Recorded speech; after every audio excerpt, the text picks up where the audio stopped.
আল্লাহর আযাব আছে মানুষের কৃতিকর্মের ফলে, আল্লাহর নিয়ামত আসে মানুষের নেক আমলের বদৌলতে।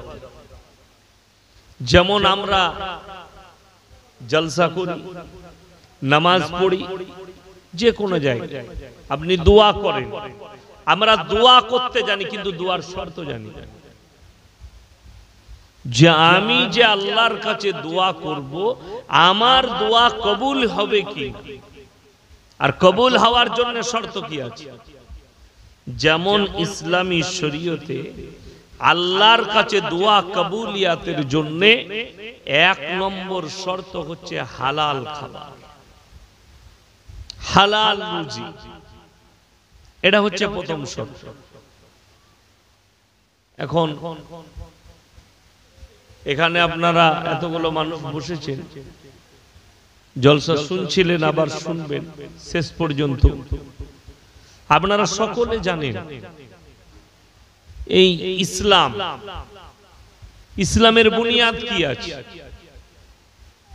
বুনিয়াদি ভিত কি আছে। একটা গাছ লাগালে তার গোড়া মজবুত হতে হয়।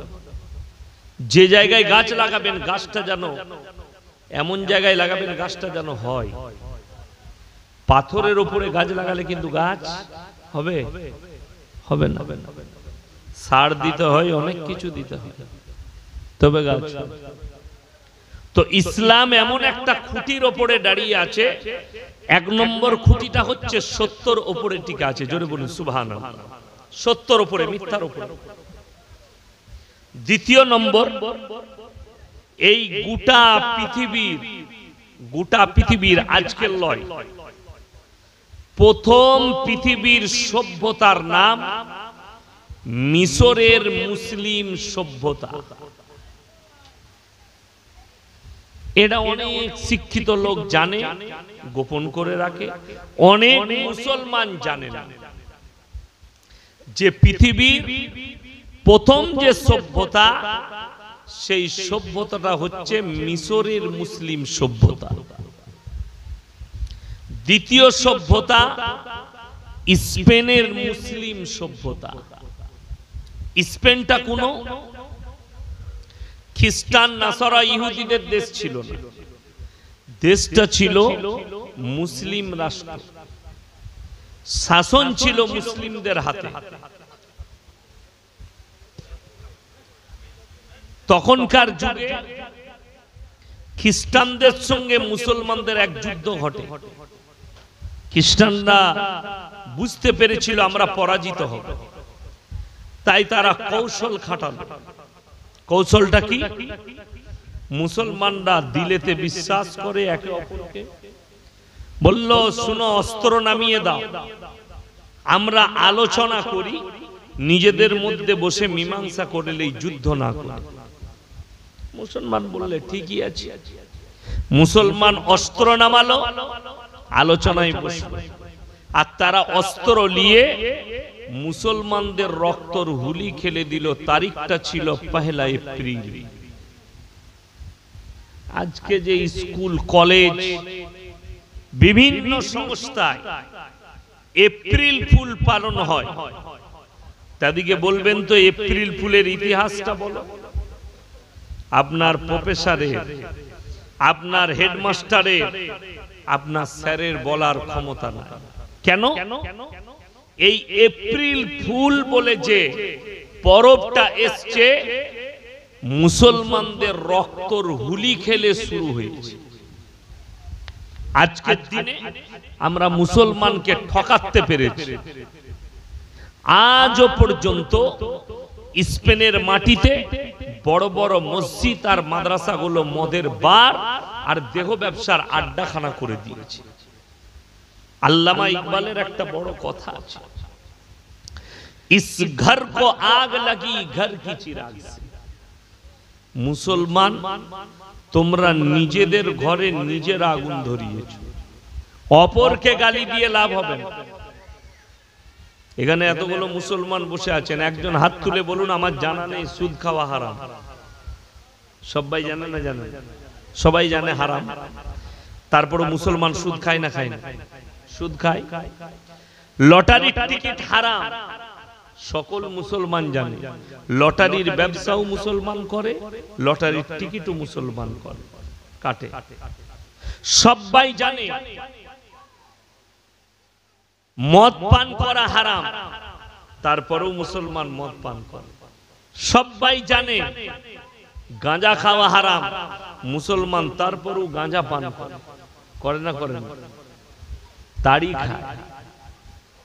আমাদের দেশের কিছু শিক্ষিত মুসল্লি আছে, তারা হুজুররা জলসায় এলে জিজ্ঞেস করে, হুজুর বিড়ি সিগারেট গুটকা খাওয়া কি? আর হুজুর বলে দেয় মাকরুহ, তার মানে মালটা চলবে।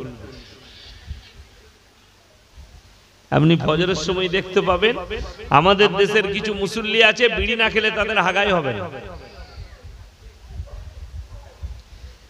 ইমানদারির সঙ্গে বলুন, আপনাদের ইমাম সাহেব যদি সিগারেট খায়, তার পেছনে নামাজ পড়বেন না তাড়াবেন? তাড়িয়ে দিবেন। ইমাম সাহেব খেলে হারাম, আর তুমি খেলে মাকরুহ। ফতোয়া পেলে কোথায়? তুমিও মার খাবে, তোমার হুজুরও মার খাবে।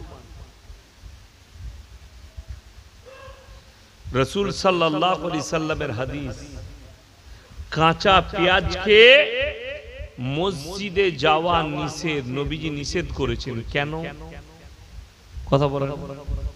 মুখের দুর্গন্ধ, আর এই দুর্গন্ধের ক্ষতি কি? আবার রাসূলের হাদিস আছে, তোমরা মুমিন ততক্ষণ হতে পারবে না যতক্ষণ পর্যন্ত তোমার কাছ থেকে তোমার প্রতিবেশী সুরক্ষিত নয়। আপনার পাশে যিনি নামাজ পড়ছে, তিনাকে সব দিক দিয়ে সুরক্ষা দিবার দায়িত্ব আপনার। চারিদিক দিয়ে সুরক্ষা আপনাকে দিতে হবে। চলুন, আপনি অবাক হবেন, মুসলমান বিড়ি খায়, সিগারেট খায়, গুটকা খায়, আর হুজুরের কাছে ফতোয়া লাই হুজুর মাকরুহ কিনা। আচ্ছা, বিড়ি সিগারেট গুটকা আতরের মতো সেন করে তো, খেলে গন্ধ করে। এই যে পানির বোতল দিয়েছে, এই বোতলের মধ্যে লেখা আছে কি? বিষ মিশানো আছে, আপনি খেলে মারা যেতে পারেন, এটা আর পান করা যাবে? এটা জেনে শুনে পান করা হচ্ছে শরীয়তে হারাম। সিগারেট, গুটকা আর বিড়ির প্যাকেটে লেখা আছে হানিকারক, ক্যান্সারের কারণ লেখা আছে না? আপনি জানছেন এটা খেলে আমার ক্যান্সার হবে, জীবনের মৃত্যুর ঝুঁকি আসতে পারে, তারপরও আপনি ভক্ষণ করছেন। আপনি হারাম কাজ করছেন না জায়েজ? আপনি নিজের বিবেককে জিজ্ঞেস করেন। নিজের জীবনের ঝুঁকি ঠুকে দিচ্ছে। আমি কালকে আমার হুগলি ডিস্ট্রিক্ট আরামবাগের কাছে ছিলাম, কাল আমি একটা কথা বলেছি।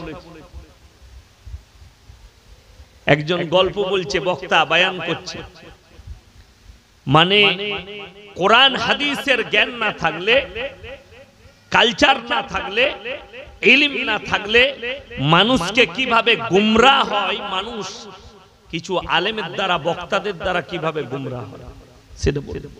কি বায়ান করছে? আমার ভাইয়েরা, মায়েরা, বোনেরা, একজন বড় আল্লাহর ওলি, তার কাছে অনেকগুলো আলেম গেছেন। আত্মাদিকে বলছে, তোমাদের কত বড় বুজুর্গি আছে, আমি একবার দেখব পরীক্ষা করে। তিনি ওলি, পরীক্ষা করবেন কাদিকে? আলেম দিকে পরীক্ষা করছেন। এই বায়ান যাত্রার কাছে পাবেন না, গুটকাখোর জিলাপি হুজুরদের কাছে পাবেন, আমার কাছে পাবেন। তিনারা বায়ান করছেন, তিনি কানে হাত দিয়ে টেনে, কি হয়েছে? সেই আল্লাহর ওলি বললে, তোমরা কারেন্টের তারটা একবার ছুঁয়ে দেখাও। বলে, সেই মৌলবীদের ঈমান এত কমজোর, কারেন্টের তারে কেউ হাত দিতে পারে না। সেই আল্লাহর ওলি হাত দিয়েছে, তাকে কারেন্টের শর্ট মারেনি। আমি বললাম, ওরে জিলাপি, তোমার জানা নাই হযরতে আবু বকর সিদ্দিক রাদিয়াল্লাহু তাআলা আনহু থেকে বড় তোমার ওলি হতে পারে না, ঠিক কি না? কথা বলে। হযরতে আবু বকর সিদ্দিক রাদিয়াল্লাহু তাআলা, তিনার নামের পেছনে সিদ্দিক লাকাব দেয়া হয়েছে। সিদ্দিক মানে হচ্ছে সত্যবাদী। আমার রাসূল সিদ্দিক বলে ডাকতেন, জোরে বলুন সুবহানাল্লাহ। তিনি হচ্ছেন আবু বকর সিদ্দিক রাদিয়াল্লাহু তাআলা। আমার ভাই, বড় কষ্টের বিষয়, দুঃখের বিষয়।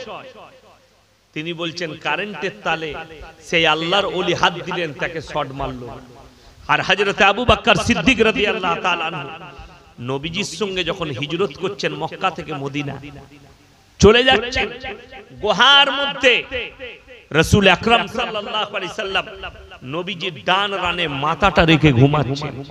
এমন অবস্থায় হযরত আবু বকর নিজের চাদরটাকে ছিঁড়ে ছিঁড়ে গুহার ছিদ্রগুলো বন্ধ করছেন, যাতে কোনো পোকা মাকড় সাপ বিচ্ছু এসে আমাদেরকে দংশন না করে। এমন অবস্থায় একটা ছিদ্রের ভেতরে বিষধর সাপ ছিল, দংশন করেছে। হযরতে আবু বকর সিদ্দিক রাদিয়াল্লাহু তাআলা আনহু, যে সাপ হযরতে আবু বকর সিদ্দিক রাদিয়াল্লাহু তাআলা আনহুকে চিনতে পারল না, সে কি করে তোর ওলিকে চিনবে? কথাটা বুঝতে পেরেছেন না? পারেন? সেই সাপ আর ইয়াসিনকে চিনবে, যিনি আবু বকর সিদ্দিক রাদিয়াল্লাহু তাআলা আনহুকে চিনতে পারলেন না। এক নম্বর, কেউ যদি আত্মহত্যা করে এটা শরীয়তে হারাম। কি বললাম? হারাম। আত্মহত্যা করা কি শরীয়তে হারাম? তার পথ বেছে নেওয়া। কারেন্টের তারে যেই হাত লাগা, ইয়াসিন হোক আর ইয়াসিনের বাপ হোক আর যে ওলি হোক, যদি হাত লাগিয়ে থাকে পরীক্ষা করতে চাই, তো প্রথম নম্বরেই তিনি হারাম কাজ করেছেন। মৃত্যুর পথ বেছে নেওয়া। কেন? এই কারেন্টটা কিন্তু চিনে না এটা ইয়াসিন হুজুর, চিনে? আল্লাহ তাআলা কারেন্টের সিফাত দিয়েছে মানুষকে মৃত্যুর কোলে ঠেলে দেওয়া, শট মারা। সাপের সিফাত হচ্ছে ছোবল মারা, বাঘের সিফাত হচ্ছে চিড়ে খেয়ে নেওয়া। এগুলো আল্লাহ তাআলা এক একটা প্রাণীকে, মখলুককে তার নিজস্ব একটা করে সিফাত দান করেছে। সিফাত মানে হচ্ছে গুণ, গুণ দান করেছে। এরপর চলুন, কেউ যদি আত্মহত্যার পথ বেছে নেয়, দেখবেন আমাদের দেশে অনেক মেয়েরা গজল পড়ে, অনেক ছেলেরা গজল পড়ে, স্টেজে শো হয়, গজল হয়। 24 পরগনার একজন গজল পড়ছে, বিসমিল্লাহ বলে গিলাস তুলে গালে ঢেলে নিল, বিসমিল্লাহর ওসিলাই বিষ পানি হয়ে গেল। শুনেননি গজলটা? এই গজল যে পড়েছে সে খাঁটি কবরে গিয়ে মার খাবে। কেন? এই গজল হচ্ছে শরীয়ত বিরোধী গজল। জেনে শুনে এটাই বিষ আছে, এটা বিসমিল্লাহ বলে পান করা যাবে না। জেনে শুনে পান করা যাবে না। আপনি অজ্ঞাত অবস্থায় পান করে নিয়েছেন বিসমিল্লাহ বলে, আল্লাহ আপনাকে বাঁচিয়ে দিয়েছে, সেটা হচ্ছে বিসমিল্লাহর বরকত। জোরে বলুন সুবহানাল্লাহ। জেনে শুনে বিষ পান করা এটা শরীয়তে জায়েজ নাই। ওই জন্য লাইনটাই হচ্ছে গজলের গলত। গজলের লাইনটাই পাল্টাতে হবে। ইসলাম বিরোধী গজল, শরীয়তের হাদিস কোরআন বিরোধী গজল। কোরআনে আছে, তোমরা নিজেদের জীবনকে মৃত্যুর কোলে নিজে থেকে ঠেলে দিও না। ওই জন্য আত্মহত্যা হারাম শরীয়তে। তুমি জানছো এটাই বিষ আছে, ওটা তোমার পান করা যাবে না, শরীয়ত সম্মত জায়েজ নেই।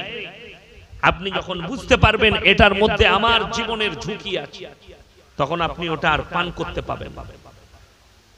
ওই জন্য মেপে বুঝে কথা বলতে হয়, কোরআন হাদিসের স্টাডি করে কথা বলতে হয়। আজকে বড় কষ্ট লাগে কি জানেন? মুসলমান, আপনি এখানে বসেছেন, যদি জিজ্ঞেস করি প্রত্যেকটা মুসলমানের জন্য, নরনারীর জন্য দ্বীনি ইলম হাসিল করা কি বাবা? ফরজ। আমি চ্যালেঞ্জ ছুড়ে বলে গেলাম, এই থানাটা কি মহিষাদল থানা? মহিষাদল থানা। এই মহিষাদল থানায় যতগুলো মুসলিম আছে যদি সমীক্ষা করা হয়, 98% মুসলমানের কাছে দ্বীনি শিক্ষা নেই। ঠিক বললাম না ভুল বললাম?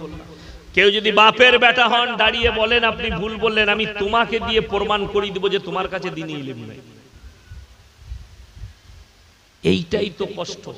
দ্বীনি ইলম মানে কি আলেম হতে হবে? কারি মুফতি হতে হবে না। দ্বীনে ইলম মানে অতটা ইলম হাসিল করো যতটা করলে তুমি দ্বীন আর বদ্দীন চিনতে পারো, শিরক আর বেদাত চিনতে পারো, কুফরি চিনতে পারো। বেঈমান কাফেররা আপনার উপরে যে জালটা ছুঁড়েছে সেই জালটা যেন আপনি আপনার ঈমানি শক্তি দ্বারা, ইলমের দ্বারা দেখতে পান। আপনারা কিছুই বুঝতে পাচ্ছেন না। বেঈমান কাফের ইহুদিরা দ্বিমত ভাবে চেটে ফেলেছে আপনার আখলাক আর চরিত্রের ভিতরে। মুসলমান পরিবার প্রত্যেকটা বাড়িতে আপনি জানেন বাড়ির ভেতরে প্রত্যেকটা মুসলিম পরিবারে হারাম ঢুকে গেছে। কারা ঢুকিয়েছে? বেঈমান কাফের। বয়ান করতে যা মৌলবীরা গাল খায়, বলতে যা মৌলবীরা গাল খায়। আমি এক সপ্তাহ আগে ছিলাম ফুরফুরার মাটিতে, ভগবতীপুর একটা পাড়ায় ছিলাম। আমি তাদেরকে জিজ্ঞেস করলাম, হে আমার বাবাজিরা, আমার ভাইয়েরা, তোমরা কি দাদা হুজুর পীর কেবলা রহমতুল্লাহ আলাইকে মহব্বত করো? সকলে হাত তুলে বললে জি করি। আমি বললাম, শোনো, দাদা হুজুর পীর কেবলা রহমতুল্লাহ আলাইহির ওসিয়তনামায় লেখা আছে, আমি 2 ঘন্টা স্টেজে আছি, যদি তোমাদের কোনো বাপের বেটা মৌলবি থাকে তাকে ডেকে নিয়ে এসো। আমার মোবাইলে ফটো তোলা আছে ওসিয়তনামা, আমার বাড়িতে ওসিয়তনামা রাখা আছে লাইব্রেরিতে। তিনি বলেছেন মেয়েদের মাজারে যাওয়া হারাম। দাদা হুজুর পীর কেবলা রহমতুল্লাহ আলাইহির ওসিয়তনামা, মেয়েদের মাজারে যাওয়া হারাম। 21, 22, 23 3 দিন ইসালে সওয়াব হয়, মহিলারা যেতে পারে। আর যে লোক বলছে আমি দাদা হুজুরকে ভালোবাসি, এই আবার হাওড়া, হুগলি, মেদিনীপুরের লোক নিজে বাস ভাড়া করে নিজের বউকে নিয়ে আজমিরে গিয়ে খাজা মঈনুদ্দিন চিশতি রহমতুল্লাহ আলাইহির কবরে বউকে দিয়ে সিজদা করাচ্ছে। তুমি বলছো দাদা হুজুরকে ভালোবাসি, তোর থেকে বড় দুশ্মন কে হতে পারে? আমি এখানেও আছি 1.5 ঘন্টা। যদি কোনো বাপের বেটা মৌলবি থাকে স্টেজে নিয়ে আসুন, খালি একটা প্রুফ করে দিবে। খাজা মঈনুদ্দিন চিশতি রহমতুল্লাহ আলাইহি তিনার কিতাবে বলে গেছে, আমি মরে যাওয়ার পরে আমার মাজার করে সেখানে চাদর চড়াবি, সিন্নি দিবি, সিজদা করবি, ভালো মন্দ চাইবি। যদি প্রমাণ করাতে পারে আমি মৌলবি শওকতের বেটা, জীবনে আর বক্তব্য দেব। চ্যালেঞ্জ করে নিয়ে আসুন, আমি আছি, আমি কারোর বিরোধী নই। খাজা মঈনুদ্দিন চিশতি রহমতুল্লাহ আলাইহি 12 বছরের পর থেকে মৃত্যুকাল পর্যন্ত কোনোদিন তাহাজ্জুদের নামাজ কাজা করেনি। আর তোমার 75 বছর বয়স হলে হারামখোর বসে পিসাব করতে জানে না, বলছে খাজা বাবাকে ভালোবাসি। তুই জুতো খাবি। বসে পিসাব করতে জানে না, বলছে খাজা বাবাকে ভালোবাসি। তোর থেকে বড় দুশ্মন আর কেউ না। তুমি নিজেকে মুসলমান বলে দাবি করছো।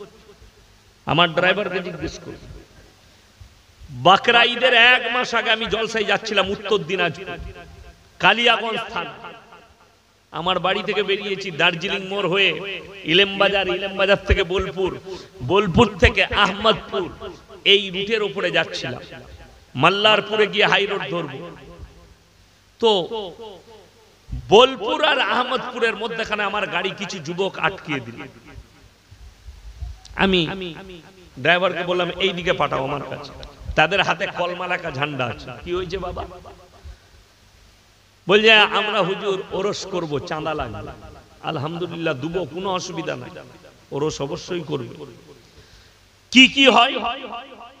প্রচুর ভিক্ষুককে আমরা খাওয়াই, গরিবরা এসে সেই দিনে সিন্নি খাই, তাদেরকে আমরা খিচড়ি বিরিয়ানি খাওয়াই। আর কি কি হয় বললে, বিহার থেকে, উড়িষ্যা থেকে, গোটা রাজ্যের মানুষ আসে। কি হয়? যে যা চাই সব কিছু পাওয়া যায়।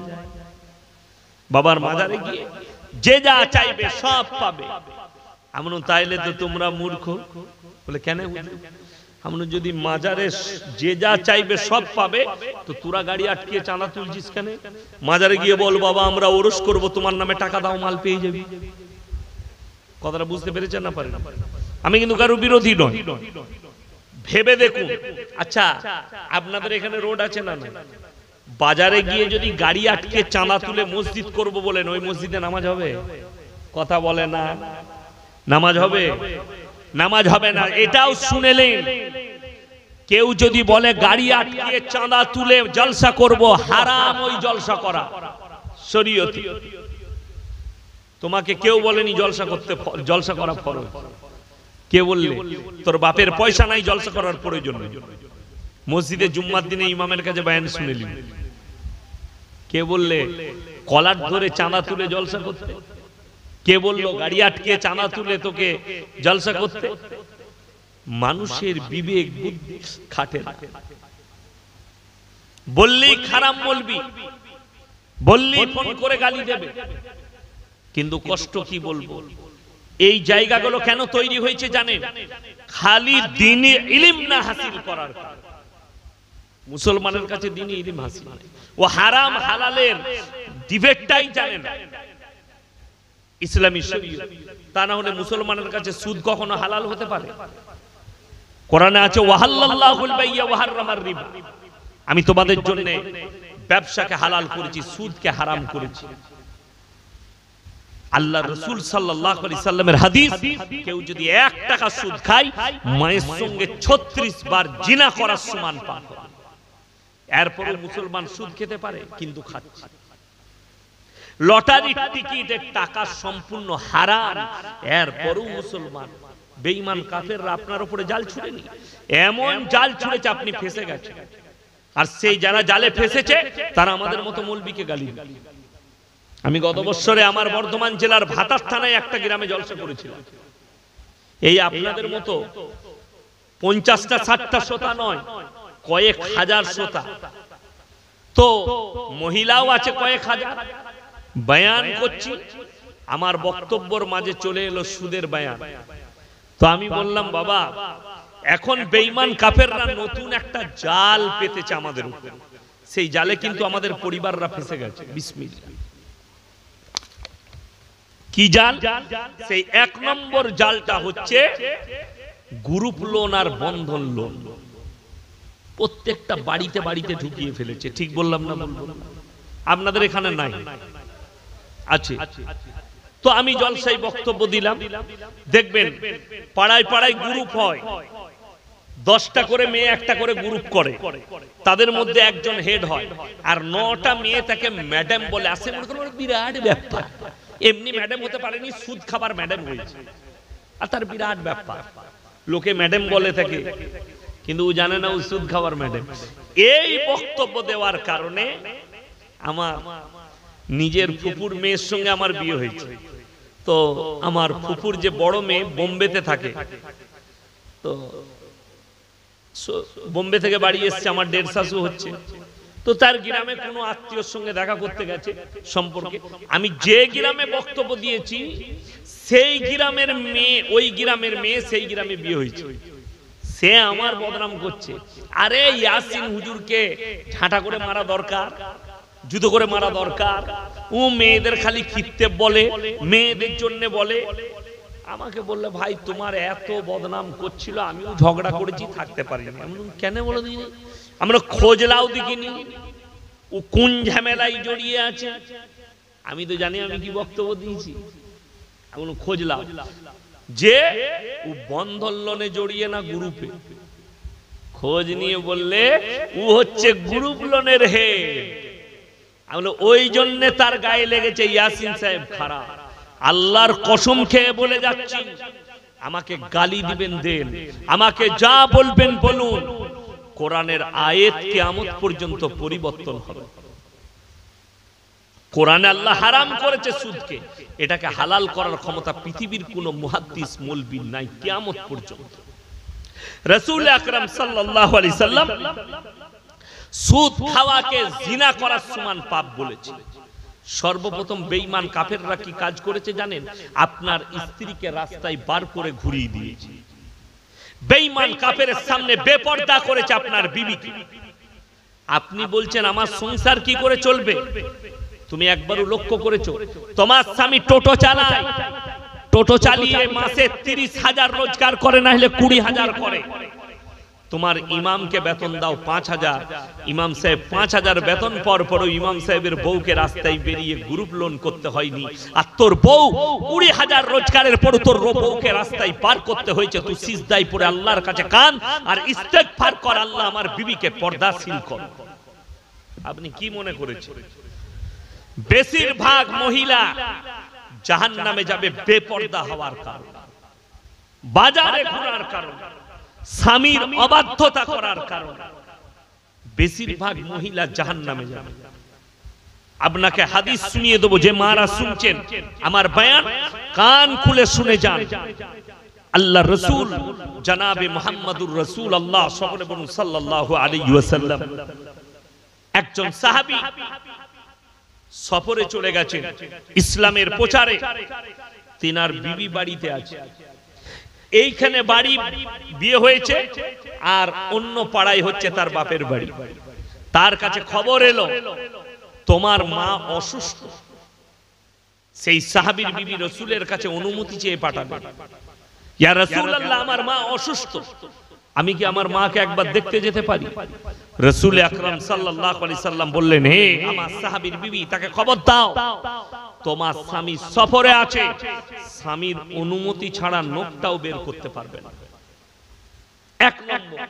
কিছুদিন পরে খবর এলো তোমার মা এর পরে মরণাপন্ন অবস্থায়, যে কোনো সময় মারা যেতে পারে। আল্লাহ রাসূল সাল্লাল্লাহু আলাইহি সাল্লামের কাছে আবার খবর পাঠালেন, ইয়া রাসূলুল্লাহ আমার মা তো মারা যেতে পারে, আমি কি শেষবারের মতো আমার মায়ের মুখটা একবার দেখতে পারি? আল্লাহ রাসূল খবর পাঠালেন তোমার স্বামী সফরে আছে, স্বামীর অনুমতি ছাড়া নখটা পর্যন্ত বের করতে পারবে। সেই সাহাবীর বিবি রুকে গেলেন। কিছুদিন পরে খবর এলো তোমার মা ইন্তেকাল করেছে। সেই সাহাবীর বিবি আবার রাসূলের কাছে খবর পাঠালেন, ইয়া রাসূলুল্লাহ আমার মা ইন্তেকাল করেছে, আমি কি শেষবারের মতো আমার মায়ের মুখটা একবার দেখতে পারি না? রাসূল আকরাম সাল্লাল্লাহু আলাইহি সাল্লাম জবাব পাঠালেন, বলে দাও আমার সেই সাহাবীর বিবিকে স্বামীর অনুমতি তারা শরীয়তে নখটা বের করারও তোমার অনুমতি নেই, তোমার স্বামী সফরে আছে তাই তুমি বের হতে পারবে না। তিনি গেলেন না। মায়ের জানাজা উঠে গেল, দাফন কাফন হয়ে গেল। আল্লাহ রাসূল সাল্লাল্লাহু আলাইহি সাল্লাম খবর পাঠালেন, আমার ওই সাহাবীর বিবিকে বলে দাও খালি স্বামী ফরমাবরদারি করার কারণে, ইন্তজার করার কারণে তোমার মাকে আল্লাহ ক্ষমা করে জান্নাতি করেছেন। জোরে বলুন সুবহানাল্লাহ। এরপর আমরা একটু লক্ষ্য করি, আমাদের দেশে এখন বর্তমানে কিছু মেয়ে তাদের স্বামীদিকে ভেড়া বানাইছে। ভেড়া ভেড়া জানেন, একটা ভেড়া যদি ঢুকে যায় সেদিকে সব ভেড়া ঢুকে পড়বে। ভেড়া বানিয়ে দিয়েছে। রাগ করবেন না, বউ স্বামীর অনুমতি নেবার প্রয়োজন মনে করেন, কোথায় যায়? ওই জায়গা যাও। আমি কি যেতে পারি? স্বামী যদি বলে যেতে পাবে না, তোমার যাবার অনুমতি শরীয়তে নাই। যারা স্বামীকে অবজ্ঞা করে, স্বামীর অনুমতি ছাড়া স্বামীকে গ্রাহ্য না করে যে মহিলারা এখানে ওখানে বাজারে ঘাটে বাপের ঘর বোনের ঘর চলে যায়, তারা জাহান্নামে নিজের রাস্তাটা তৈরি করে নেয়। এটা লেখা। স্বামী যদি বলে মায়ের ঘর জীবনে যেতে পাবি না, আপনার স্বামী তো কোরআনে আছে স্ত্রী তোমার খেতি বাড়ির মতো, তোমার স্ত্রীকে তোমার জন্য খেতি বাড়ি করা হয়েছে, তাহলে আপনার স্ত্রী যাবার প্রয়োজন নাই। আপনি তার প্রয়োজন মিটাবেন, আপনি তার প্রয়োজন মিটাবেন। আল্লাহর কসম খেয়ে বলে যাচ্ছি, আল্লাহর কসম খেয়ে বলে যাচ্ছি, পৃথিবীতে যতগুলো ধর্ম দেখতে পাচ্ছেন, ইসলামের সবথেকে বেশি নারীকে অধিকার দিয়েছে। জোরে বলুন সুবহানাল্লাহ। সর্বপ্রথম যে অধিকারটা দিয়েছে, ওয়াদরিব খুমুরিহিন্না আলা জুনুবিহিন, হে নারী তুমি পর্দা নির্ধারিত করো, তোমরা কোনোদিন ধর্ষিতা হবে না। জোরে বলুন সুবহানাল্লাহ। লাঞ্ছিত হবে না। ঢেকে দেওয়ার কথা বলেছি। আপনি আমি মনে করেছি বোরকাটা পর্দা, ভাবিনি। আপনি আমি ভেবেছি মহিলারা বোরকা পরে ওটারই নাম পর্দা। কখনো নয়, ওটা পর্দা নয়, ওটা হচ্ছে শালীন পোশাক ইসলামের শরীয়তে। শালীন পোশাক। হিজাবটা পর্দা নয়, হিজাব হচ্ছে শালীন পোশাক। পর্দা হচ্ছে বাড়ির চার দেওয়ারি। হাদিসে আছে তিনটে কারণ ছাড়া মহিলারা বাড়ির বাইরে বেরোতে পাবে না। নাম্বার 1, যদি কোনো নিকটতম আত্মীয় মারা যায়, কাছের আত্মীয়, নিজের বাপ, নিজের চাচা, নিজের মামা, নিজের মামি, নিজের মামাইতো ভাই, নিজের চাচতো ভাই, নিজের ফুফুইতো ভাই, একদম নিকটতম আত্মীয়, কিন্তু বড় কষ্ট লাগে, বুঝলেন? কোথায় কে মারা গেছে তমলুকে, ই ঠিক কুটুম বার করবে। আমরা অত কুটুম জানি না, মা বোনরা যা কুটুম জানে, ঠিক কিনা? ঠিক কুটুম বার করবে, তোর বাপের বোনের ফুপুর অমুকে তমুক করে ঠিক কুটুম বার করে দিবে। আপনি আর বলতে পারবেন না তাইলে আমাদের কুটুম হয়। এখনো আমি যদি কোথাও যাই আত্মীয় বাড়ি, আমি আমার গিন্নিকে জিজ্ঞেস করি কে হয় গো আমাদের সম্পর্কে। ওরা জানে, আমরা জানি না। পুরুষ মানুষরা সম্পর্ক জানি না, কিন্তু ওরা ঠিক মনে রেখেছে। আর যদি সম্পর্ক নাও থাকে, ঠিক সে কেঁচো কুড়ার মতো কুড়ে কুড়ে কুড়ে কুড়ে ঠিক আত্মীয় বার করবে। তোমার বোনের, ননদের, বিটির অমুকের তমুক হয়, যা বুঝে কর। আর কি বলতে পারবি? ও তো আত্মীয় টেনে বার করবে। ইসলামী শরীয়তে জায়েজ না। নিকটতম আত্মীয় মরলে তুমি পর্দার সহিত যেতে পাবে। নাম্বার 2, তোমার শরীর যদি গুরুতর অবস্থায় থাকে, অসুস্থ হয়, পর্দার সহিত ডাক্তারের কাছে যেতে পাবে। এবং যে কাপড়টার দ্বারাই, আমি বোরকা বলিনি, যে কাপড়টার দ্বারাই আপনি শরীর ঢাকবেন, বাইরে থেকে দেখে যেন বোঝা না যায় এর ভেতরে যে মহিলাটা যাচ্ছে তার শরীরের অঙ্গর ডিজাইনটা কেমন। এইটার নাম হচ্ছে পর্দা। এখন তো কোম্পানিরা বার করেছে নেমো খারামরা স্কিন টাচ বোরকা। পড়া আর না পড়া দুটোই সমান, ঠিক বললাম না? যারা দেওবন্দে উত্তরপ্রদেশে পড়াশোনা করেছে তারা জানে। আমরা যখন মাদ্রাসায় পড়তাম ইউপিতে, তখন শীতকালের দিনে আমরা লুঙ্গির ভেতরে লেগিংস পরতাম, স্কিন টাচ, পায়ের সাথে ঠান্ডার কারণে। এখন কিন্তু আমাদের দেশের মহিলারা এগুলো ওপেন পরছে, ঠিক বললাম না ভুল বললাম? আমরা লজ্জায় লুঙ্গির ভেতরে পরতাম, আর এখনকার মা বোন ওগুলো ডাইরেক্ট করছে। ইসলাম এটা নিষেধ করেছে, তোমার যেন শরীরের অঙ্গ পুরুষের চোখে না আসে, সেটার নাম হচ্ছে পর্দা। ওই রকম বোরকা পরতে হবে। 3 নম্বর, হজ ফরজ হলে হজ করতে যেতে পাবে। যদি স্বামী না থাকে, যার সঙ্গে বিবাহ হারাম, তার সঙ্গে হজ করতে যেতে পাবে। এইটা হাদিসে 3টে এসেছে। বাজার আসেনি, বাজার ঘাট আসেনি, বিয়ে ঘর আসেনি। আমাদের দেশের নিয়ম আলাদা। আপনি নিজেকে মুসলমান বলে দাবি করছেন, রাতের বেলায় আমি চলে যাওয়ার পরে সমীক্ষা করবেন আমার পরিবারে ইসলামের কতগুলো কালচার আছে। আমি বলবো না আমি কেউ কি চিনি না, আপনারা আমাকে সবাই চিনেন। আপনার পরিবারে যারা মনে করছেন আমি মেয়েদিকে বাইরে যেতে রুকে যাচ্ছি, হ্যাঁ আমি মৌলবি শওকতের বেটা বলে যাচ্ছি, যদি তুমি তোমার বিবিকে জান্নাতে পেতে যাও, তোমার বিবিকে বাইরে বের করো না, বাড়ির চার দেওয়ারির ভেতরে রেখে দাও। যে নেমো খারামরা বলছে বিবিকে রাস্তায় বার করো, বাজারে যেতে পাবে, তাদেরকে জিজ্ঞেস করে লাও, যেদিন থেকে পর্দা ফরজ হয়েছে আল্লাহর কসম, আল্লাহ নবী এবং সাহাবীর বিবিরা নিজের হুজরাখানা থেকে নখটা পর্যন্ত বের করেনি। জোরে বলুন সুবহানাল্লাহ। তুমি প্রমাণ দাও আমাকে, কোন নবীর বিবি বাজারে ঘুরে বেরিয়েছে, কোন সাহাবীর বিবি বাজারে ঘুরে বেরিয়েছে? না, নিষেধ ছিল বাইরে বেরোতে পারে। আপনারা জানেন, আমরা মনে করি মসজিদে মেয়েরা নামাজ পড়তে পাবে না। কে বললো পাবে না? নামাজ মেয়েরা মসজিদে পড়তে পাবে, কিন্তু শর্ত আছে। সেই শর্তগুলো পূরণ না হওয়ার কারণে জায়েজ নাই মসজিদে গিয়ে নামাজ পড়া। শর্ত, মেয়েদের মহিলাদের রাস্তা আলাদা হতে হবে, ছেলেদের রাস্তা আলাদা হতে হবে। সেই একই রাস্তায় আপনার গ্রামে একটাই রাস্তা, মেয়েরাও আসছে ছেলেরাও আসছে, শেষকালে আপনার বিবি জিনায় লিপ্ত হবে, নারীরা জিনায় লিপ্ত হবে, ওই জন্য হারাম। আর মসজিদে যাওয়া লাগবে না, সিস্টেমেটিক্যাল আছে। নারীদিকে ইসলামে একটা বহুত বড় মর্যাদা দেওয়া হয়েছে, তাদের ইজ্জতের মর্যাদা দেওয়া হয়েছে। আল্লাহর নবী জনাবে মুহাম্মদুর রাসূলুল্লাহ সাল্লাল্লাহু আলাইহি সাল্লাম নিজের মাথার পাগড়িটা হাতেম তায়ের বিটির মাথায় চাপিয়েছেন। সাহাবীরা বলেছেন, ইয়া রাসূলুল্লাহ, এটা মুশরিকের বিটি। নবীজি ধমক দিয়েছে, হে আমার সাহাবীরা শোনো, আমি আল্লাহর রাসূল মেয়েদের মাথা ঢাকতে এসেছি, খুলতে আসিনি। জোরে বলুন সুবহানাল্লাহ। অনেক নেমক হারাম প্রমাণ দিচ্ছে, আপনাকে হাদিস শোনাবে। আমি চলে যাওয়ার পরে আল্লাহর নবীর প্রথম বিবি মা খাদিজাতুল কুবরা রাদিয়াল্লাহু তাআলা আনহা, তিনি সেই যুগে 10টা ব্যবসায়ীর মধ্যে একজন বড় ব্যবসায়ী মহিলা ছিলেন। এই হাদিস মিথ্যা নয়, হাদিস সত্য। হাদিসের ব্যাখ্যা ভুল। তুমি শিক্ষিত হয়েছো, কিন্তু তোমার থেকে বড় গুয়ার পৃথিবীতে আর কেউ নেই। তোমার থেকে বড় অশিক্ষিত পৃথিবীতে আর কেউ নেই। কেন? তুমি নিজের বিবিকে রাস্তায় ঘোরাবার জন্য তুমি এই বাহানা করছো। এটা মাথায় রাখবেন, হাদিসের অপব্যাখ্যা করবেন না।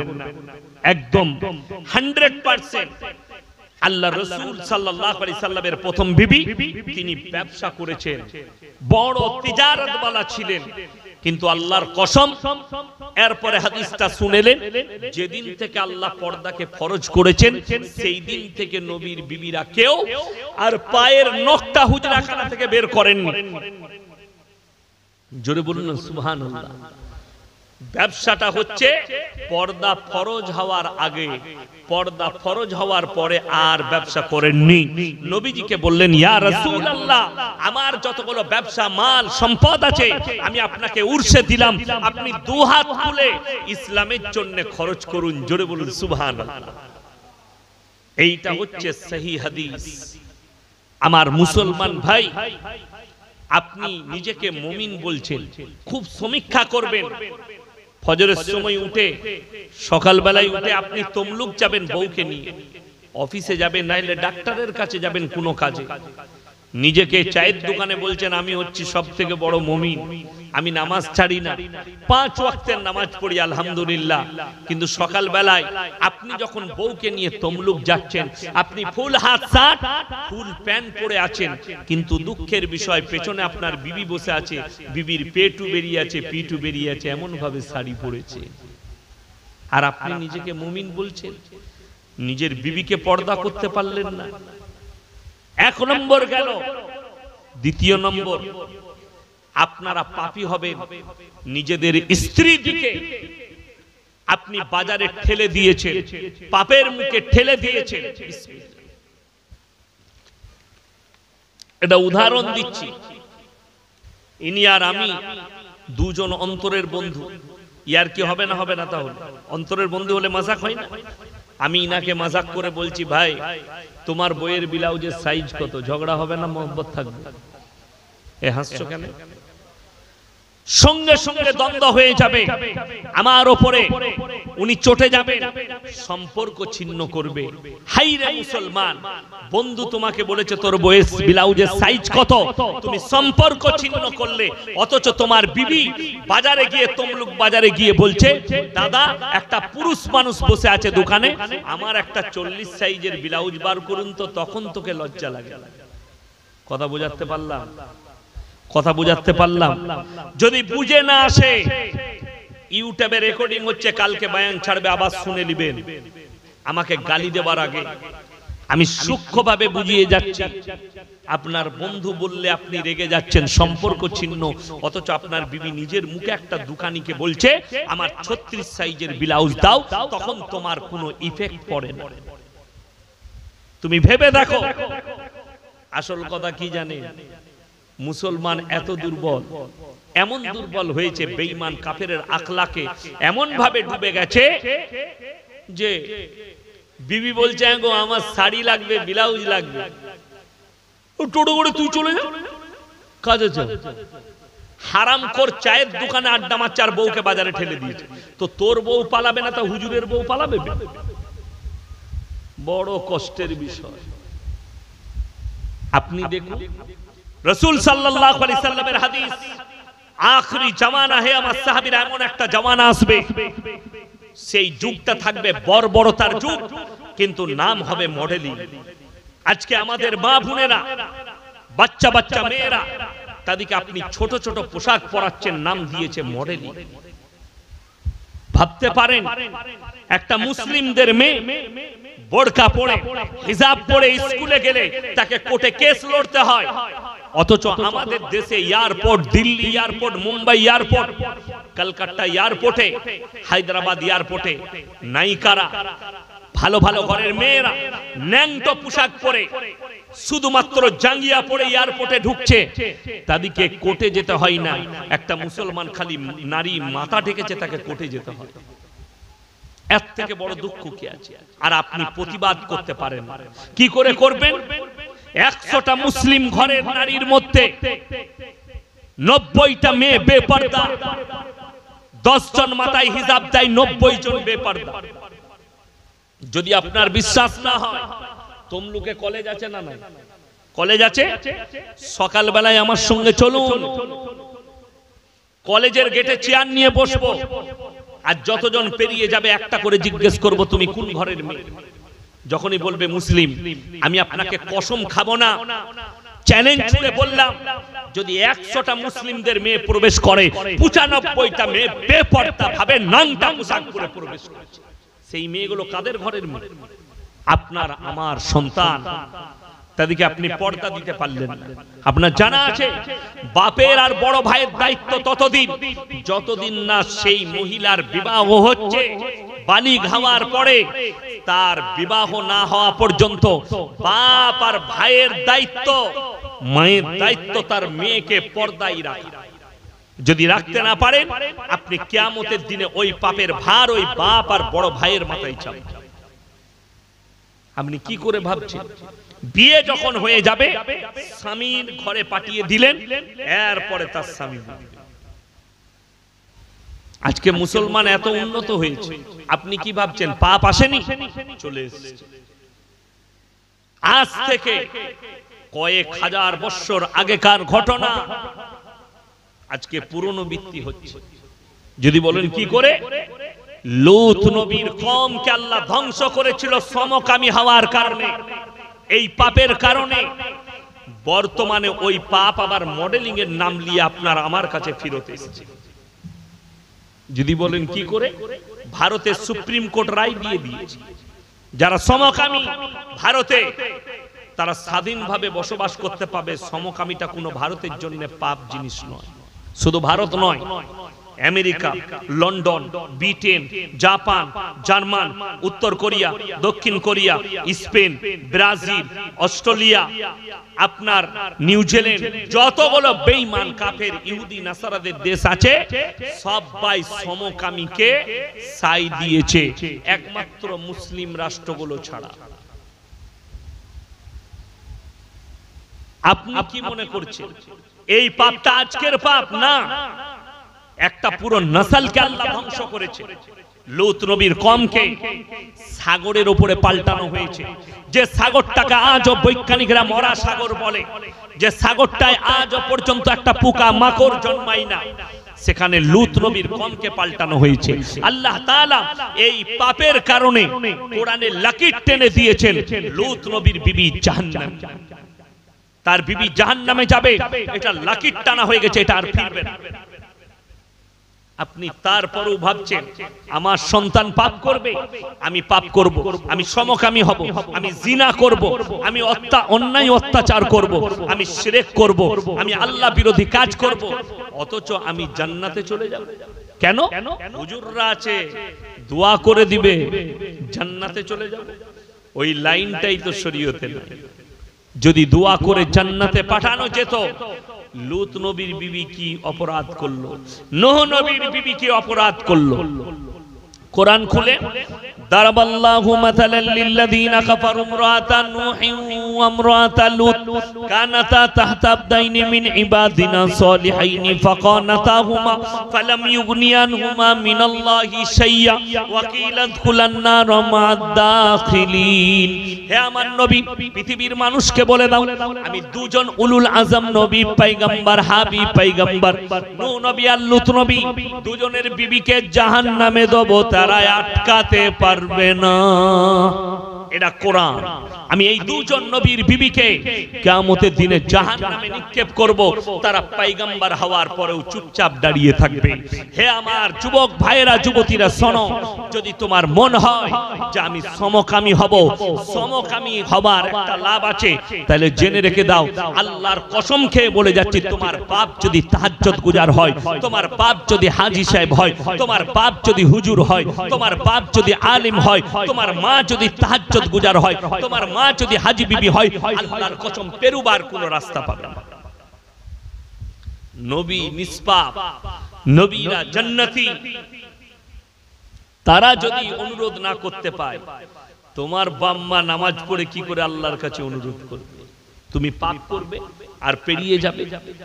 হাইরে মুসলমান, তুমি বুঝোই এটা মডেলিং। লূত নবীর পাপ আজকে ফিরে এসেছে, নাম দেওয়া হয়েছে মডেলিং। আর এই পাপে সব থেকে বেশি জড়িয়েছে শিক্ষিত।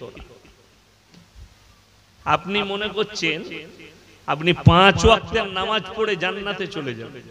আপনি মনে করছেন আমি এত নামাজ পড়ি, এত তাহাজ্জুদ গুজার পড়ি? আপনার জানা আছে শয়তানের থেকে বেশি সিজদা পৃথিবীতে কেউ করেনি। ঠিক বললাম না ভুল বললাম? ইবলিসের থেকে বেশি সিজদা তোমার 14 পুরুষে কেউ করেনি, তারপরেও ইবলিস জাহান্নামে যাবে। তোমার জানা আছে ইবলিস জাহান্নামে যাবে। এত ইবাদত করার পরেও, রাজা বান্দেগী করার পরেও আল্লাহ বললেন বেরিয়ে যাও আমার জান্নাত থেকে, লানাতুল্লাহি আলা ইবলিসা, ইবলিসের উপরে আল্লাহ লানত বর্ষিত। আর আপনি বলছেন আমি পাপের সাগরে ডুবে থাকবো, আমার পরিবার বাঁচাবো। আজকে লোক নামাজ পড়ে না কেন?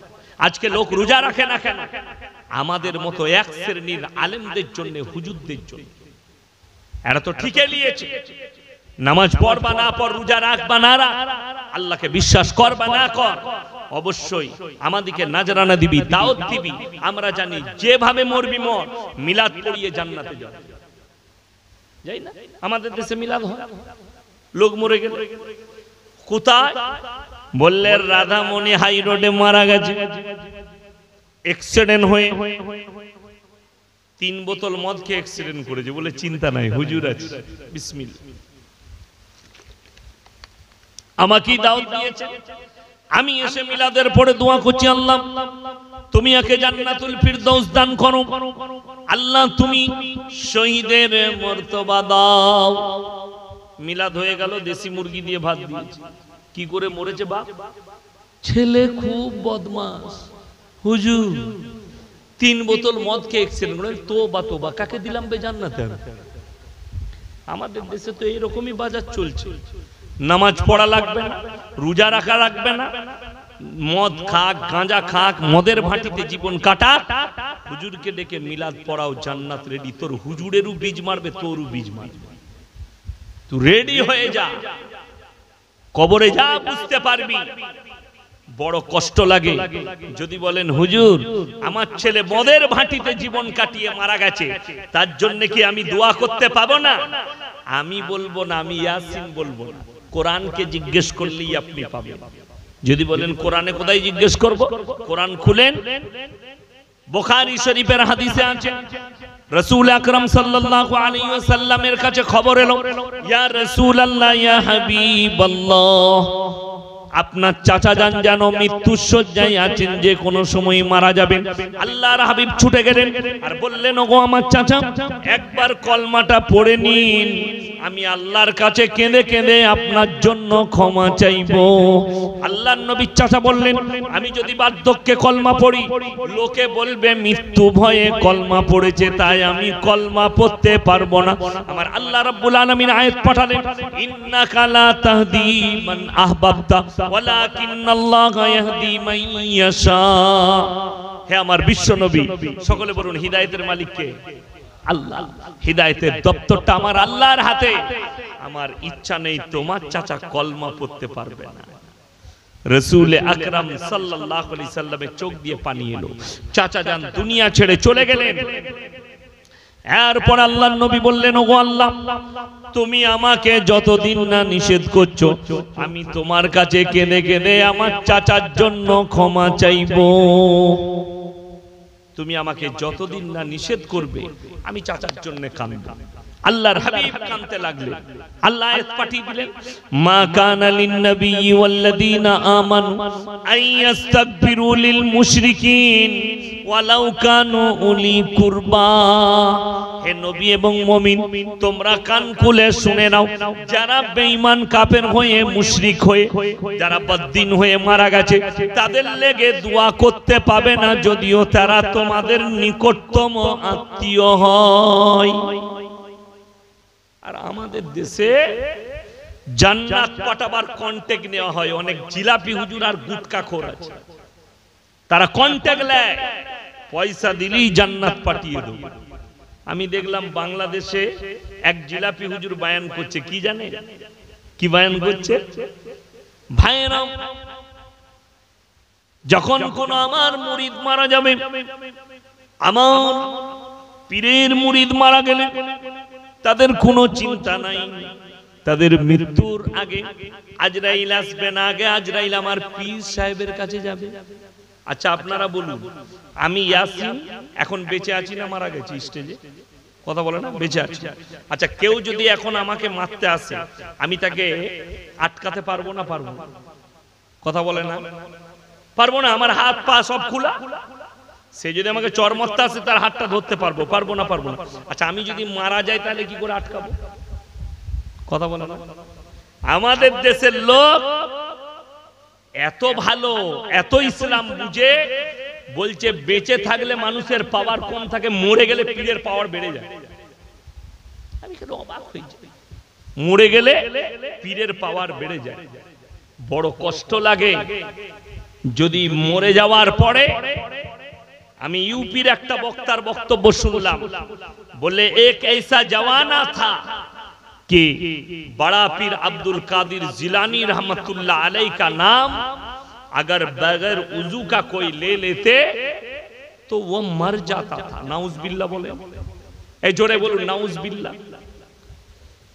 এইটা বড় পীর আব্দুল কাদির জিলানী রাহমাতুল্লাহ আলাইহির উপরে তহমত। আল্লাহ রাসূলের হাদিস, আখরি জামানায় এক শ্রেণীর হুজুর বের হবে, তাদের দ্বারা ইসলাম বিকৃত হওয়ার কারণে তারাই সর্বপ্রথম জাহান্নামের উত্তর অধিকারী হবে। ইসলাম তাদের কাছ থেকে বিকৃত হবে।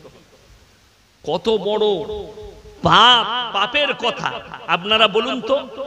আল্লাহর রাসূল সাল্লাল্লাহু আলাইহি সাল্লাম বেশি পাওয়ারফুল না বড় পীর আব্দুল কাদির জিলানী রাহমাতুল্লাহ আলাইহি বেশি পাওয়ারফুল? কথা বলেন না, জোরে বলুন, শুনতে পাচ্ছি না। আল্লাহর রাসূল সাল্লাল্লাহু আলাইহি সাল্লাম বেশি পাওয়ারফুল। তাহলে যে লোকটা বলছে ইয়ার কানে কে চড়াবে আর আর কানটা টিপে কে ধরবে, যে ওরে মূর্খ,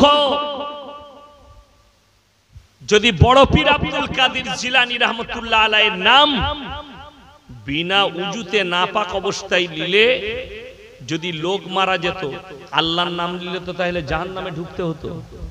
কথাটা বুঝতে পারেননি? রাসূলের নাম যদি কেউ বিনা উজু নাপাক অবস্থায় নিলে সে তো জাহান্নামে যেত।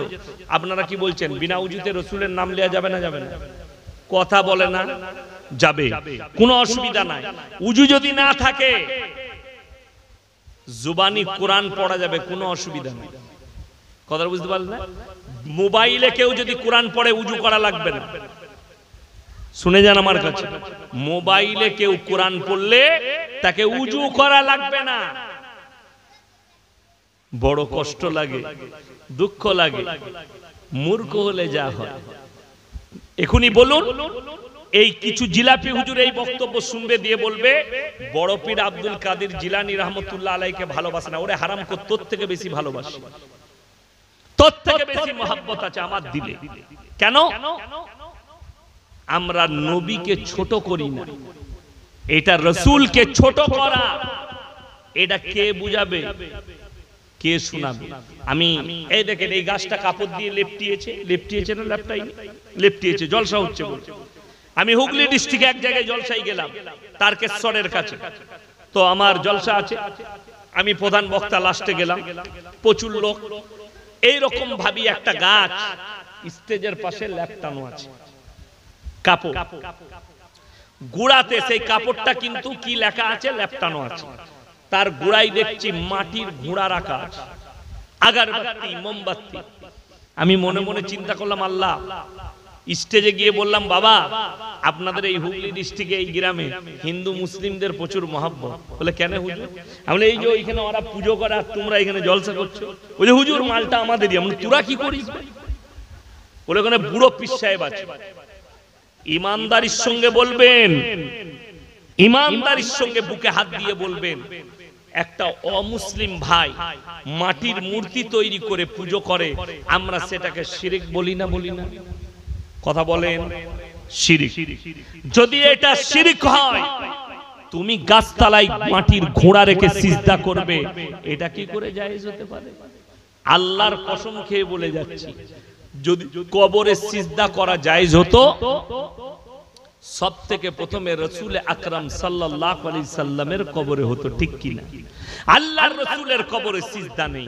কবরে চাদর চড়ানো জায়েজ হলে সব থেকে প্রথমে আল্লাহর রাসূলের কবরটা তোমার মতো টেনা চাদর নয়, হিরে মতি মুক্ত চাদরে ঢেকে যেত, ঠিক কি না? কথা বলেন, জোরে বলুন সুবহানাল্লাহ। রাসূলের কবরে জায়েজ নেই। পৃথিবীর আর কোন মৌলবি মোল্লা পীর ফকিরের কবরের জন্য চাদর চলবে না। আজকে মেদিনীপুরের একজন যুবক ফোন করেছে, তারা বুঝতে পারলাম 4-5 জন আছে, বলছে আপনাকে বলতে হবে কিয়াম করা চলবে কি চলবে না। আমি বললাম, ভাই কতবার বলবো, আমার বয়ান শুনেলেন, আমি কিয়াম করি না, আমার কাছে কিয়াম চলবে না। তো সে আমাকে বলছে আমাকে দলিল দিতে হবে। আমি বললাম, আচ্ছা তোমার কাছে দলিল আছে? বলে হ্যাঁ। আমি বললাম, একটা হাদিস দিতে বলো তোমার হুজুরকে, একটা হাদিস। কিয়াম শব্দের অর্থ অনেকে জানে না, শুনেলেন, তার মানে হচ্ছে দাঁড়ানো। কিয়াম করা ফরজ কোথায়? নামাজে। কথাটা বুঝতে পেরেছেন? কিয়াম করা ফরজ নামাজে। কিয়াম শব্দের অর্থ হচ্ছে দাঁড়ানো। এরপর চলুন, বলছে কিয়ামে দাঁড়ায়নি, এরা বেয়াদব, এরা কাফের হয়ে গিয়েছে। তাইলে আমি 1 মিনিটের লেগে বলে দিই। বলছেন যখন আমরা মিলাদ মাহফিল করি, মিলাদ করি গুটকাখোরের বয়ান, আমরা যখন মিলাদ করি, মাহফিল করি, তখন মজমার মধ্যে আল্লাহর রাসূল হাজির হয়ে যায়। তো আল্লাহর রাসূল যদি মিলাদে হাজির হয়, আল্লাহর রাসূল যদি তোমার জলসা ইসালে সওয়াবে হাজির হয়, তাহলে হারাম কর তুই বসে বসে কি করে বয়ান করিস বে নবীর সামনে? কথাটা বুঝতে পেরেছেন না পারেন? তুমি চোর ধরা পড়ছ, নাইলে প্রমাণ তুই কি করে জানলি আল্লাহর নবী হাজির হয়ে গেল তোর মজমা? বড় কষ্ট লাগে। সেই হুজুর যে বলছে দাঁড়িয়ে নবীকে দরুদ পাঠাইনি বলে ইয়াসিনকে লাথি মারো, সেই খৈনিখোর জলসায় বয়ান করছে, স্টেজে চেয়ারে বসে 100 বার দরুদ পাঠ করেছে, আল্লাহুম্মা সাল্লি আলা সাইয়্যিদিনা মাওলানা মুহাম্মদ। তো তখন দাঁড়ালি না কেন? তুমি পড়লে বসে বসে, ওটা বেয়াদবি নয়। আমি চ্যালেঞ্জ ছুড়ে বলে গেলাম, স্টেজে আছি, কেউ যদি প্রমাণ আনতে পারে হাদিস থেকে নিয়ে আসুন, কোন দ্বন্দ্ব লয়। যে লফজগুলো কিয়ামে বলা হয় ওইগুলো হাদিসে কোথায় আছে? বুখারী, তিরমিজি, আবু দাউদ, ইবনে মাজাহ, নাসাই শরীফ। একটা যদি কেউ প্রমাণ দিতে পারে, আমি মৌলভী শওকতের বেটা জীবনে আর বক্তব্য দেব। আর কিয়াম করা ফরজ। আবার বলছি, কিয়াম শব্দের অর্থ হচ্ছে দাঁড়ানো, নামাজে ফরজ। আল্লাহ রাসূল সাল্লাল্লাহু আলাইহি সাল্লামের উপরে দরুদ পাঠ করো। সবাই একবার বলুন সাল্লাল্লাহু আরো জোরে বলুন সাল্লাল্লাহু আলাইহি ওয়াসাল্লাম। নবীর উপরে দরুদ যখন তখন পড়তে পারে। আপনি শুয়ে আছেন, আপনি একটা বই পড়ছেন শুয়ে শুয়ে। আমরা বই পড়ি না কখনো কখনো, বাংলা কোনো আলেমের লেখা বই পড়ছেন, কোনো হুজুরের লেখা বই পড়ছেন, সেখানে আল্লাহ রাসূল সাল্লাল্লাহু আলাইহি সাল্লামের নাম এলো, যখনই এলো আপনি শুয়ে শুয়ে বলবেন সাল্লাল্লাহু আলাইহি সাল্লাম, নবীর উপরে দরুদ পাঠ হয়ে গেল। তো বই পড়ার সময় যদি শুয়ে পড়া যায়, শুয়ে শুয়ে কোরআন পড়লে যদি ওইখানেই পড়া যায়, দরুদ পড়া যায়, আর ইয়াসিন জলসায় দাঁড়াইনি বলে একে লাথি মারতে হবে, তোমার বিবেককে জিজ্ঞেস করো। আমি কিন্তু বিতর্কিত বক্তা নয়, বিতর্ক যারা করে তাকে আমি ছেড়ে কথা বলি। ওই জন্য ইসলামটাকে নেন। আজকে ইসলাম শেষ হয়েছে আমাদের মতো আলেমদের কারণে। ইসলাম আজকে ক্ষতির মুখে এক শ্রেণীর হুজুরদের কারণে। আর আমি বললাম আখরি জামানায় এমন এক দল বের হবে হুজুর, যাদের দ্বারা ইসলাম বিকৃত ঘটবে এবং তারাই হবে জাহান্নামের প্রথম।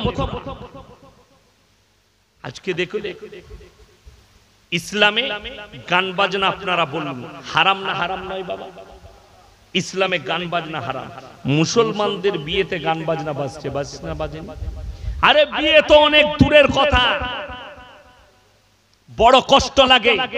মুহররমের মাস আসছে সামনে, জিলহিজ্জা চলছে, এরপরই মুহররম। এই মুহররম মাসে আমাদের দেশের এক শ্রেণীর মাতাল আছে, গাঁজাখোর আছে, আর জিলাপি হুজুর আর গুটকাখোররা আছে।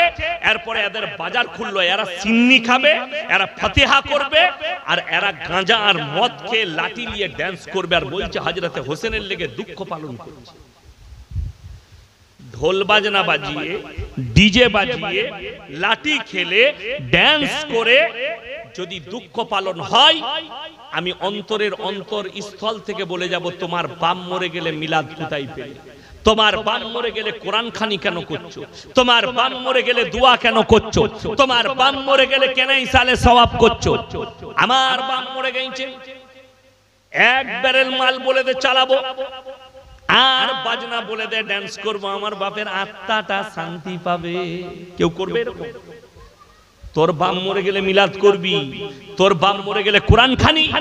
আর আল্লাহর নবীর জলিলুল কদর সাহাবী হযরতে হোসেন রাদিয়াল্লাহু তাআলা আনহু কারবালার প্রান্তরে শহীদ হয়েছে, আর তুমি মদ খেয়ে ড্যান্স করবে? কেউ যদি বাপের বেটা থাকে, 10ই মুহররম দাওয়াত দিলাম, আমার মাদ্রাসায় আসবেন, আমি নিজের পয়সায় গাড়ি ভাড়া করে দেব, বর্তমান টাউনে যাবেন, আমি নাম করে বলছি, বর্তমান টাউনে বড় বাজার, সেখানে মুসলিমদের যুবক যুবতীরা সারা রাত মদ খেয়ে ড্যান্স করে, আর তাদের হাতে কলমা লেখা টানা। এদের থেকে বড় রাসূলের দুশমন, এদের থেকে বড় ইসলামের দুশমন পৃথিবীতে কোনো বেঈমান কাফির হতে পারে। আর আপনি বলছেন এটার নাম ইসলাম? 12ই রবিউল আউয়ালে ঈদ মিলাদুন নবীর জশ্ন বার করে হাওড়া জেলায় বাগনানে হুজুর আছে সেই মজমায় ডিজে গান বাজিয়ে মুসলিমদের যুবকরা ডান্স করেছে। এটা কোন হাদিসে আছে? আমি বলবো হুজুরের বাপের ক্ষমতা থাকে তা বার করে দেখাও। আমি মৌলভী শওকতের বেটা আমার গ্রামের ডিজে বার করব। কষ্টটা ওই জায়গায়। ঈদ মিলাদুন নবীর নাম করে, মিছিলের নাম করে বর্তমান টাউনে গাড়ির ওপরে হারামখোর মুসলিম যুবকরা ড্যান্স করছে, আর তাদের সঙ্গে গুটকাখোর আর জিলাপি হুজুরগুলো আছে। এদের ক্ষমতা নাই জুম্মায় দাঁড়িয়ে ফতোয়া দিয়ে যে গান বাজনা ইসলামী শরীয়তে হারাম, এদের ক্ষমতা নেই। এদিকে নিষেধ করি, আর আমরা করলে হারামখোররা আমাদেরকে গালি দেয়। আমি কারুর বিরুদ্ধে নয়, আপনি নিজে বলুন ইসলামী শরীয়তে গান বাজনা জায়েজ কিনা। আপনারা নিজেরা বলছেন হারাম, তাইলে মুসলমান কি করে একজনের দুঃখ মৃত্যুতে গান বাজনা করতে পারে? কি করে একজনের মৃত্যুতে নাচ গানা করতে পারে? এটা আপনাদের বিবেককে জিজ্ঞেস করুন। আমি নিষেধ করতে আসি, বড় কষ্টের বিষয় এগুলো, আমাদের কাছে দুঃখের বিষয়। আমরা আলেম আল্লাহর কাছে এই প্রতিবাদ না করলে আল্লাহর কাছে কি জবাব দেব?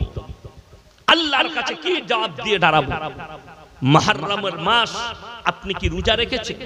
মুহররমের মাস আপনি কি নামাজের পাটিতে দাঁড়িয়ে কেঁদেছেন আল্লাহর কাছে যে আল্লাহ রাব্বুল আলামিন যারা হযরতে হোসেন রাদিয়াল্লাহু তাআলা আনহুকে শহীদ করেছে কিয়ামতের দিনে তুমি তাদেরকে পাকড়াও করো?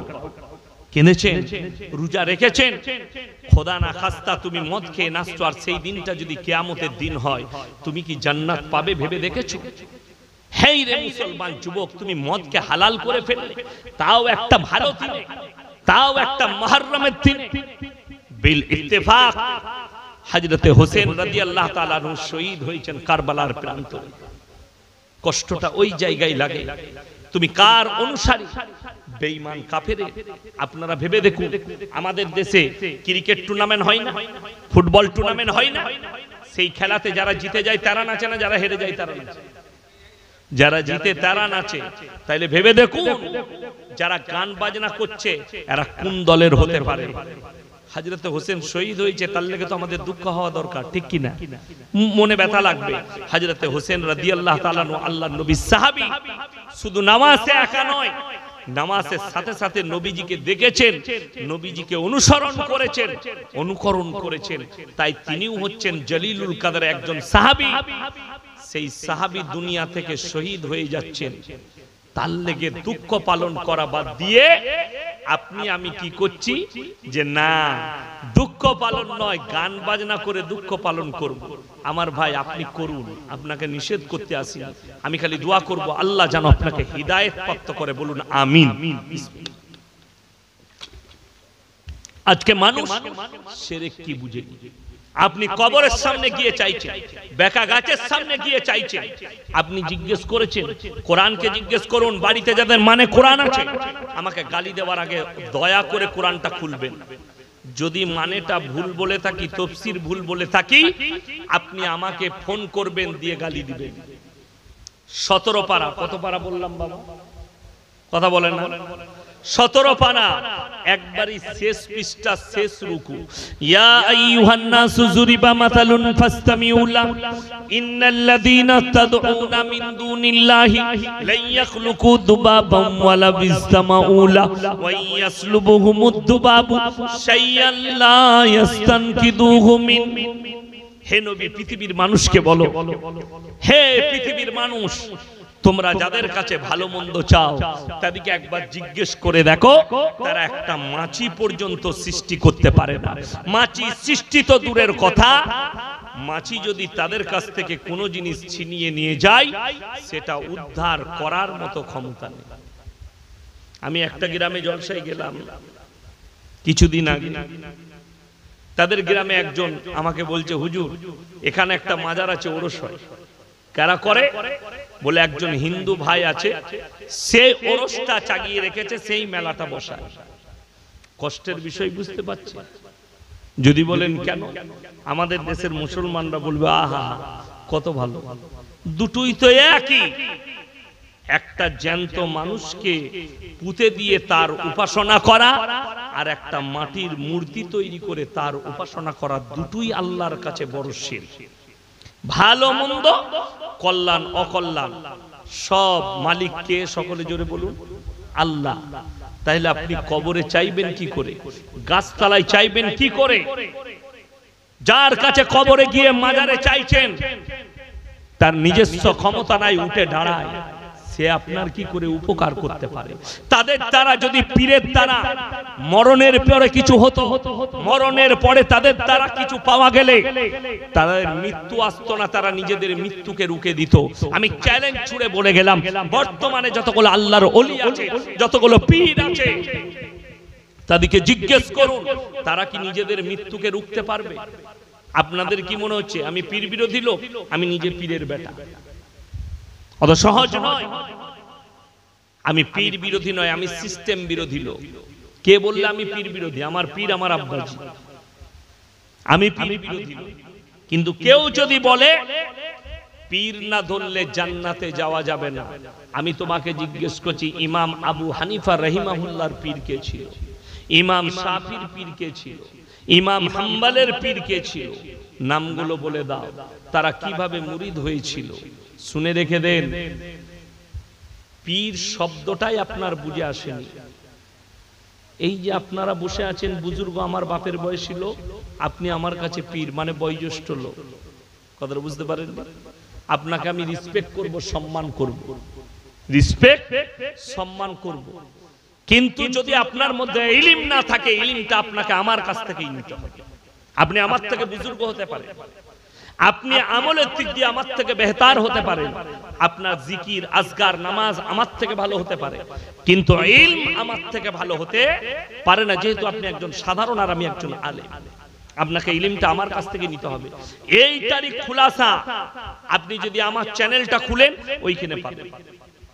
দারুল দেওবন্দের মুফতি ইউসুফ সাহেব তাওলি আর মুফতি সালমান মনসুর পুরি, আমি প্রশ্ন করলাম, হযরত कुछ लोगों ने ये कह रहा है कि हाजी इमदादुल्लाह मुहाजिर मक्की रहमतुल्लाह अलैह उनका खनका में तो मिलाद होती थी और क़याम भी होता था, इनका निवारण क्या है? उन्हीं उत्तर दिले कि रशीद अहमद गंगोही रहमतुल्लाह अलैह से किसी ने पूछा कि आपके जो पीर है उनके खनका में मिलाद भी होती है और क़याम भी होता। तो उन्होंने जवाब ये दिया कि भाई हाजी साहब को अगर मसला लेना है तो हमसे ही लेना पड़ेगा, हाजी साहब को फतवा लेना तो हमसे ही पड़ेगा। এটার मतलब হচ্ছে যে হাজি সাহেবকে ফতোয়া নিতে গেলে আমাদের কাছেই আসতে হবে। হাজী ইমদাদুল্লাহ মুহাজির মক্কি রাহমাতুল্লাহ আলাইহি তিনি মিলাদ করেছেন বলে এটা শরীয়তের দলিল নয়। তিনার খানকায় কিয়াম হয়েছে এটা কখনো দলিল নয়। দলিল হবে রাসূল আকরাম সাল্লাল্লাহু আলাইহি সাল্লামের হাদিস আর সাহাবীদের আখলাক আর চরিত্র হচ্ছে দলিল আপনার আমার জন্য। চলার মডেল সাহাবীরা, আমাদের চলার পথ রাসূল আকরাম সাল্লাল্লাহু আলাইহি সাল্লামের হাদিস এবং কোরআন। যদি এর বাইরে কিছু থাকে সেগুলো বেদাত।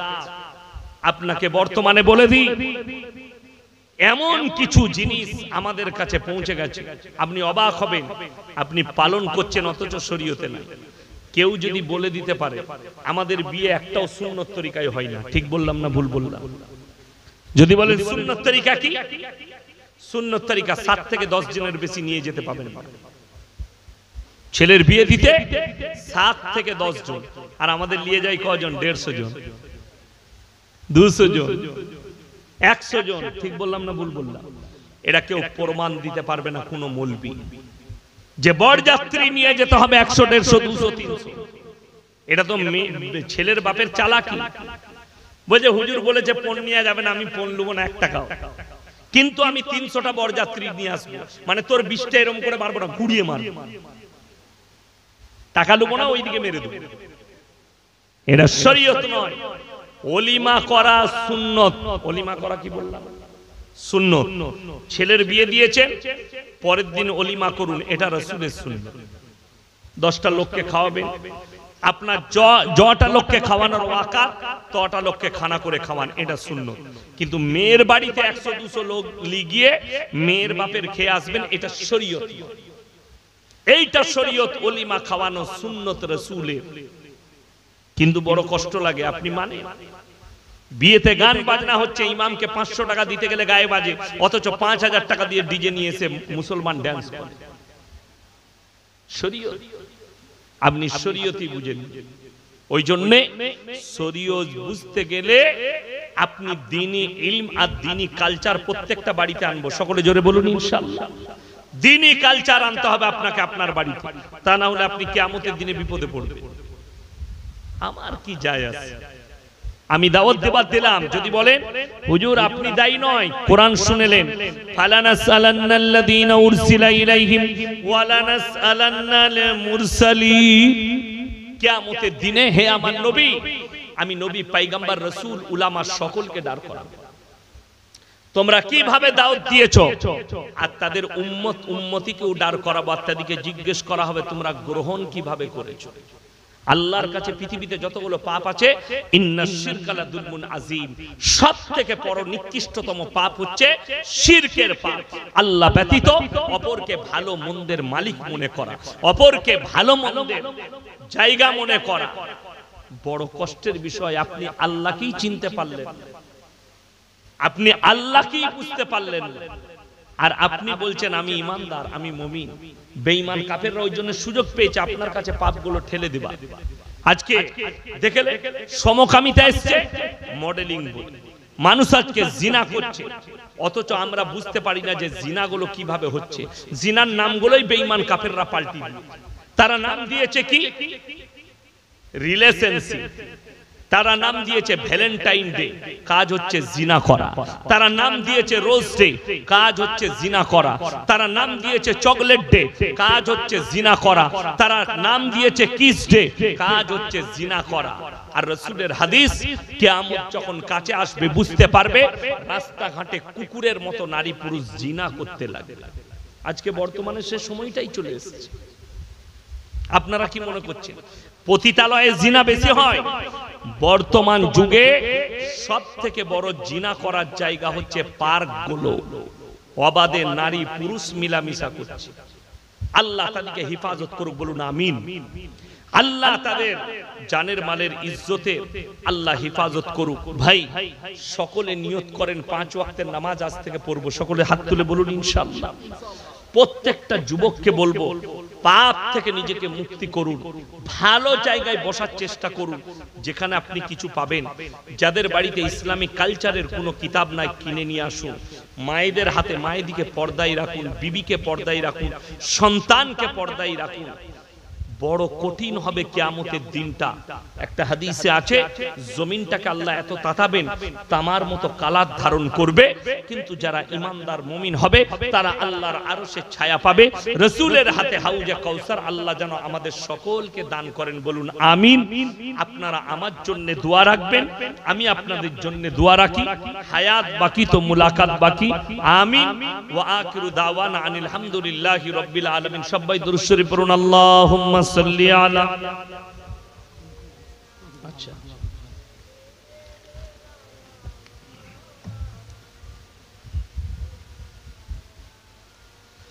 ربنا آتنا في الدنيا حسنة وفي الآخرة حسنة وقنا عذاب النار ربنا لا تزغ قلوبنا بعد إذ هديتنا وهب لنا من لدنك رحمة إنك أنت الوهاب।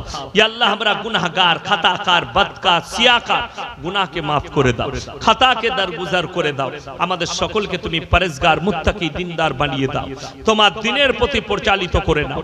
আমরা অসহায়, দুর্বল, ভিখারির মতো হাত দুটো তুলে ধরেছি, তুমি আমাদের হাতকে ফিরিয়ে দিও না। আজকের এই মজমায় যে সমস্ত ভাইয়েরা, মায়েরা, বোনেরা আমরা হাত তুলেছি, হাত তোলার পূর্বে বিগত জীবনের সমস্ত সাগীরা কাবীরা, জাহিরি বাতিনি, দিনের দিবালয়, রাতের অন্ধকারে জেনে অজেনে যত পাপ করেছি সব তুমি ক্ষমা করে দাও।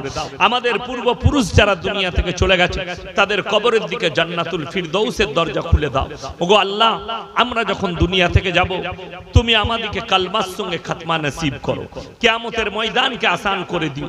তোমার রাসূলের হাতে হাউজে কাউসার তুমি দান করো। তোমার রাসূলের পাশে বসার তুমি তৌফিক দান করো।